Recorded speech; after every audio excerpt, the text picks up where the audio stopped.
भक्ति के लिए शरणागति इसलिए जरूरी है कि शरणागति का अर्थ क्या है? शरणागति का अर्थ यह है कि मैंने अपने आप को उस शक्ति के आगे, चेतना के आगे, सत्ता के आगे, परमात्मा के आगे, जो मैंने माना उसके आगे पूरी तरह से सौंप दिया, सुपुर्द कर दिया। मेरा अपने अस्तित्व के ऊपर शून्य अधिकार है। अब जो वो करना चाहे करें, और जो वो करना चाहे में हम लोग चूंकि भक्तों के जीवन की श्रेष्ठ कथाएं पढ़ते हैं तो हमें लगता है कि जो वो करना चाहेगा मतलब भगवान अच्छा ही करेंगे, पर ये भूल जाते हैं कि हरिश्चंद्र के हरिश्चंद्र बनने से पहले वो किन परीक्षाओं से गुजरे, संत कबीर के संत कबीर बनने से पहले वो किन परीक्षाओं से गुजरे। वो भगवान की परीक्षाएं हैं। वो जो भी करे में भगवान जब हमारे ऊपर उन आघातों को पहुंचाते हैं तो उन आघातों को झेलने की सामर्थ्य भी भक्त को विकसित करनी होती है।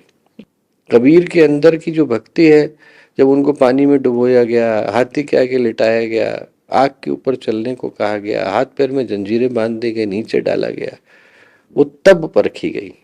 सुधनवा की भक्ति तब परखी गई जब उनको तेल के कढ़ाई के अंदर, खौलते तेल के कढ़ाई के अंदर उतरने को कहा गया।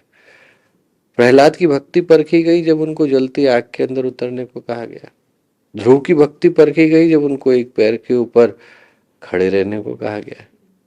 ये वो क्षण है जहां पर भक्त की भक्ति की परीक्षा हुई और फिर वो भक्ति निखर करके आती है।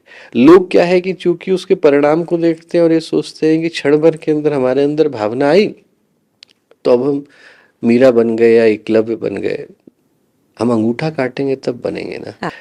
शास्त्र कहते हैं विदेह प्रकृति लया नाम। ये ऐसे महापुरुष आते हैं जिनके लिए ये जो भक्ति है वो लेटरल एंट्री की तरह से है। वो अपने जीवन के सारे कर्मों को पूर्ण कर चुके हैं और उसके बाद वो धरती पर अवतरित हुए हैं अपने जीवन के इस संसर्ग को पूरा करने के लिए। उन्होंने चयन किया। सौभाग्य है कि धरती को इस तरह के महापुरुष मिलते हैं। अब इसको भगवान की लीला कह लीजिए या फिर भक्ति की परीक्षा कह लीजिए कि जिस समय वो आते हैं उस समय में तो अपने भी पहचानने से मना कर देते। हाँ। प्रहलाद को तो पिता ने ठुकरा दिया, गुरु ने ठुकरा दिया, दोस्तों ने ठुकरा दिया। आज भक्त शिरोमणि है, पर हम सोच के देखें कि छोटा सा बालक, परिवार भी नहीं रहा होगा अपना, दोस्त भी नहीं रहे होंगे, जिनके ऊपर भरोसा किया वही आग में लेकर के उतर गए। कितना कष्ट का समय होगा। तो वो भक्ति की परीक्षा है।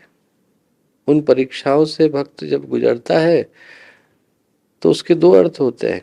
एक तो इस बात को अच्छे से समझ में आ जाता है कि परमात्मा के अलावा और कोई नहीं। दूसरा ये समझ में आ जाता है कि परमात्मा के अलावा और कुछ नहीं, पाने योग्य भी कुछ नहीं है और अपना कहने को भी कोई नहीं।